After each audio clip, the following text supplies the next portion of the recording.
जय हरी माऊली. आपण आज आलेलो आहे आलेच्या प्लॉटवरती. आलेच्या प्लॉटवरती शेतकरी मित्रांनो, सध्या आपल्याला जे वातावरणामध्ये थंडी वाढलेली आहे, ते थंडीमुळे आपल्याला आपल्या आले प्लॉटमध्ये जे काही गुळ, जैविक गुळ आहे ते सोडणं गरजेचं आहे. तर आपल्याला काय करायचं आहे, जे काही जैविक गुळ आहे ते जैविक गुळ आपल्याला प्रति एकरी 5 किलो सोडणं आहे आणि त्यासोबतच आपल्याला जे काही देशी गाय गोमूत्र आहे ते आपल्याला 3 लिटर सोडणं आहे. तर शेतकरी मित्रांनो, हे का सोडायचं आहे, तर याचे मागचं कारण हेच आहे. इथून पुढं सध्या काय वातावरणामध्ये जे काही थंडी वाढलेली आहे, तर थंडी वाढल्यामुळे काय होतंय, जे काही अद्रक असो, हळद असो, या पिकामध्ये जे काही बॅक्टेरिया असतात ते बॅक्टेरिया जे वर्क म्हणजे त्यांना काम करण्यासाठी जे टेम्परेचर असतं, ते टेम्परेचर 18 डिग्री सेल्सिअस ते 24 डिग्री सेल्सिअस मध्ये एकदम जबरदस्त काम करत असतात.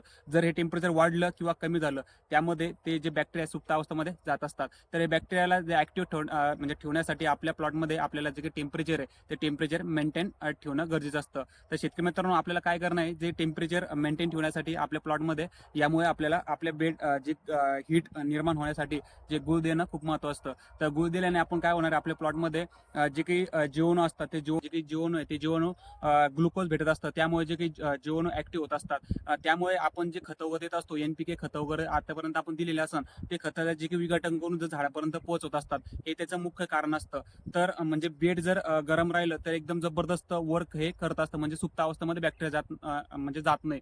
तर एकदा जर बॅक्टेरिया सुप्त अवस्थेमध्ये गेले, तर त्यामुळे काय होत असं शेतकरी मित्रांनो, थंडी पडल्यानंतर आपण सांगत असतो की प्लॉट व्यवस्थित डेव्हलप होत नाही, प्लॉट एकदम पिवळा पडून जात असतो, प्लॉट हाईट घेत नाही, प्लॉटमध्ये जी की कांडी व्यवस्थित, जी की कांद्याची कांडी लांबत नसते, त्याचे हेच कारण असतात. कारण की जे बॅक्टेरिया सक्रिय नसतो. तर बॅक्टेरिया आपल्याला वेळोवेळी जे बॅक्टेरिया इथून पुढे थंडीमुळे जे बॅक्टेरिया आपल्याला बॅक्टेरिया सक्रिय ठेवणं आहे, त्यामुळे आपल्याला जे आपण सांगतोय गुळ आणि गोमूत्र हे दोन्ही कॉम्बिनेशन आपल्याला प्रत्येक 15 दिवसाला आपल्या प्लॉटमध्ये देणं गरजेचं असतं. तर आपल्या प्लॉटमध्ये जर बेड ही जर हीट निर्माण झाली, म्हणजे गरम जर असलं, हीट तयार झाली तर म्हणजे गरम असतं, तर त्यामुळे जे काही बॅक्टेरिया आहे ते ऍक्टिव्ह राहणार आहे. शेतकरी मित्रांनो, इथून पुढे तुम्ही असं जे काही शेड्यूल आहे, हे शेड्यूल आपल्या प्रत्येक प्लॉटमध्ये तुम्ही फॉलो करा, जेणेकरून आपला प्लॉट कोणत्याही प्रकारे पिवळा पडणार नाही, ट्रेसमध्ये जाणार नाही. शेतकरी मित्रांनो, अशा नवीन व्हिडिओ पाहण्यासाठी आमच्या चॅनलला लाईक व फॉलो करू विसरू नका. धन्यवाद.